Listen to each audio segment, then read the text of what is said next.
Hey, what's up, YouTube? Hey guys, today we're going to talk about professional baseball tryouts and how they work. And you're asking yourself, what qualifies me to tell you how they work? Well, I'll tell you what qualifies me. I was a college baseball player. I went to several professional tryouts. I eventually got signed a couple times at these tryouts. Then after I quit playing baseball, I ran tryouts for several different organizations, okay? So I've been there both as a coach and a player. I know exactly what the process is. Listen up, and I'm going to tell you what to expect and what you need to do. Okay, guys, first things first. When you get to these tryouts, first thing you're going to do is you guys are going to line up. You're going to sign a waiver, basically a medical waiver saying if you get hurt that no one's responsible. And sometimes you're going to have to pay your fee, okay? A lot of times independent leagues will charge anywhere from, $50 to $150 for the tryout. Most of the time, if the team having the tryout is from Major League Baseball, they will not charge a fee, okay? All right, guys, check this out too. If you're in college or even in high school, I highly recommend that you go to as many pro tryouts as possible because this very well may be how you get on the radar, okay? You don't want to wait till you get out of college and you don't get drafted to start hitting the tryouts. Start hitting these tryouts a couple years before you get out of college baseball. That way you can kind of put your name out there, coaches get to know you, and then maybe you'll have a spot to go to. It's a really good way to get exposure.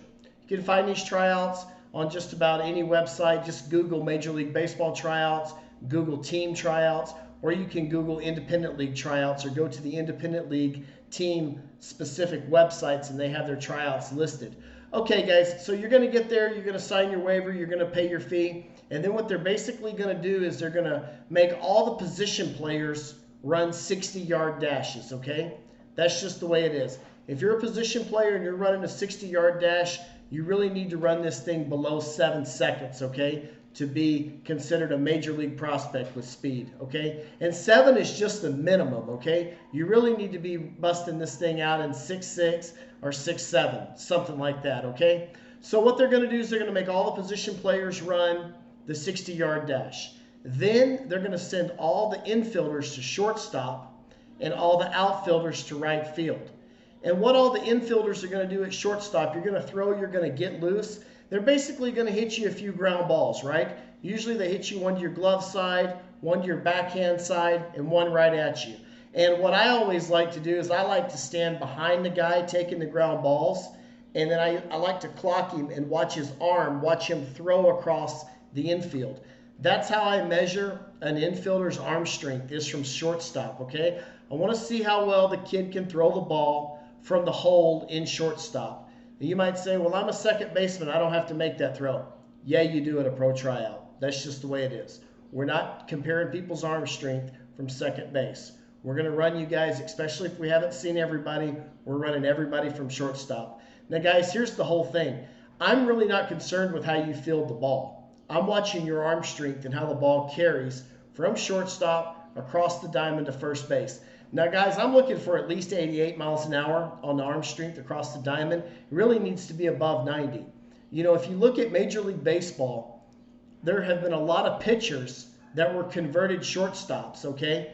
Guys that were shortstops in the minor leagues, they couldn't hit at the higher levels, so they wound up converting to pitcher, okay? Matt Bush with the Texas Rangers is one of them.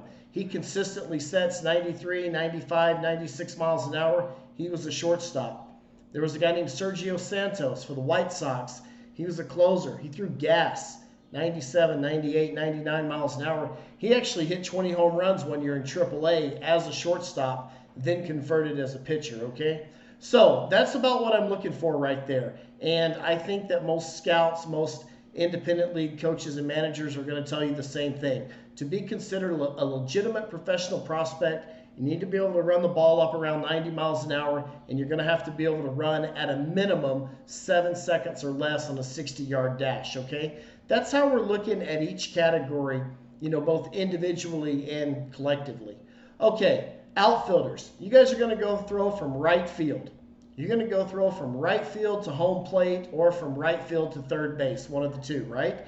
And what we're looking for on a normal field, let's say it's 330 down the line, and you're back there around 310, 320, okay? What we're looking for is for you to throw a laser, okay, straight to the bag. Now, you don't have to hit the guy on the fly. You can one-hop the guy, but we're not looking for any rainbows, okay? We're looking for good arm strength, right? 90 miles an hour out of the arm, good carry all the way. That's just generally how it's going to go. Even if you're a center fielder, you're going to throw from right field. That's what they're going to do at the beginning of this tryout, okay? So then, after that, of course, the catchers, they're going to do their pop times. Catchers, if you're doing their pop times, they're looking for anything around 2 seconds or less is what they're looking for, okay? It really needs to be, 1.9, 1.85, 1.8 if that's possible. But they're definitely looking for 2 seconds or less on your pop time, and they're looking for accuracy on the bag.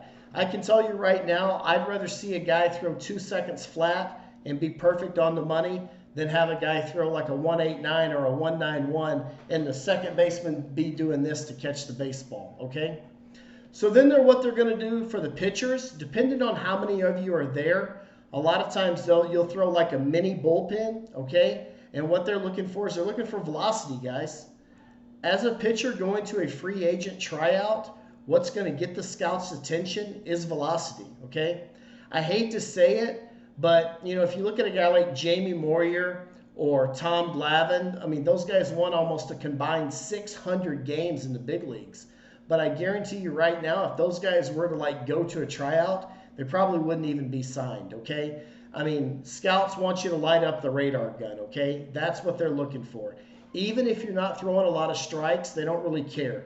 And if you can run it up there 95, 96 miles an hour, then you got a real good chance at getting called back or getting a second look taken at you, that's for sure. Now, guys, I'm not saying you have to throw 96 miles an hour to get into an organization. What I am saying is if you're only throwing 88, 89, or 90, you guys are a dime a dozen, okay? Independent ball is full of guys that throw 89, 90, 91 miles an hour. The minor leagues is full of guys. Division I college baseball is full of guys. The Dominican Republic and Venezuela, full of guys that throw the ball 90 miles an hour. 25 years ago, if you threw 90, it was a big deal. Now, not so much. So a lot of times, depending on how many people are at these tryouts, what they'll do is they'll have a pitcher just kind of get loose and they'll clock him just a little bit and then they'll shut him down.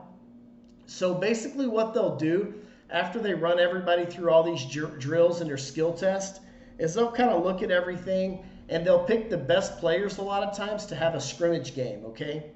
And then they'll have a scrimmage game and they'll see how the kid that, I forgot too, the hitters will absolutely take batting practice, okay? You'll usually get like 3 rounds of 5 or 3 rounds of 6. And, they're looking for power right here. They're looking at guys that are driving the ball to the gaps, out of the ballpark, and to all fields, okay? So after you hit, you run, you throw, and after the pitchers throw, and after the catchers make their throws to second base, scouts and coaches kind of get together and they look at everything and say, okay, I want to take a look at this guy, I want to take a look at this guy, this guy. They pick the guys they want to take a look at to have this scrimmage game or this simulated game, okay? Now, you might not be a guy they really want to take a look at, but if you're one of only 4 catchers there, you're probably going to get to stay. Even though they're just using you as a practice dummy, they're not going to tell you that, but it'd be a good experience anyway. Like I said, I recommend this for all players, college players, high school players. If you can get out and go to a tryout, go to a tryout, okay? It can get you on the map. It can get you exposure. Number 2, it's a great experience. I mean, you're getting to play under pressure right in front of people who have signing ability, who can sign you to a pro contract, all right? So I definitely want to recommend that to everyone. Now, let me say this. If it's an independent league tryout and you do super well, you might get signed right there on the spot. Now, if this isn't a tryout for an affiliate, affiliated major league team, you probably won't get signed right there on the spot. Let's say you're a pitcher and you run it up 96 miles an hour, 95 miles an hour. Then that scout's going to start getting on the phone, finding out when he can get his supervisor out there, when he can get a cross-checker out there, things of that nature. He might start asking like, how old are you? Have you been injured before? Have you had any surgeries? I had a kid that I represented a couple years ago. He wound up playing in Mexico, and he would have been a top 5-round pick out of high school. He got injured in a car accident, and long story short, 6 or 7 years later, he's 23, 24 years old. He's humming it up 95, 96 miles an hour.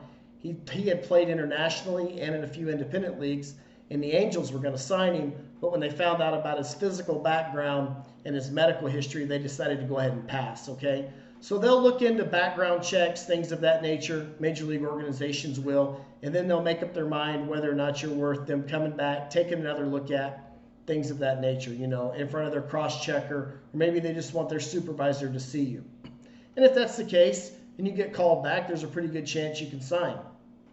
Now, guys, another thing too at these tryouts, don't fall into the whole category of just because you did well in the tryout and you didn't get signed, that really doesn't mean anything. Maybe they weren't looking for guys at your position, especially at the independent levels, okay? And then I've had a lot of guys come to me and say, Coach, how come you didn't sign me today? I got 2 hits. And I'm like, you got 2 hits off of who? You got 2 hits off of a D3 pitcher that was throwing the ball 83 miles an hour. You hit 2 ground balls that just happened to get through the hole between shortstop and third base. The guy was throwing the ball 83, 84 miles an hour. And you punch and juded it right through the hole. Yeah, good job, but quite frankly, this kid would have never even been out there if I didn't need a pitcher for the scrimmage game that day, okay? So just look at your skills, and remember what I said. I'm going to do another video about the 5 tools that scouts are looking for, you know, and they are arm strength, hitting for power, running speed, and defense, okay? Those are the 5 things that we're looking for, and we're comparing you to see how you project to the major league level, okay? So anyways, that's what's going to happen, guys, if you go to a pro tryout. Now you know what's going to happen. I went through it all. I went through the whole thing, top to bottom. Like I said, I do recommend all you high school players going, all you college players too. If you guys can slip out there and go on an off day or something, I definitely recommend it because it is definitely a good way to get some exposure. All right, guys, any questions you might have, hit me up on that email address down below. Like I said, I played anywhere from T-ball to travel ball to high school ball to college ball to professional baseball, okay? Here to help you guys out with the experience. Let me know if you have any more questions. Until then, we'll see you later. Be safe, guys.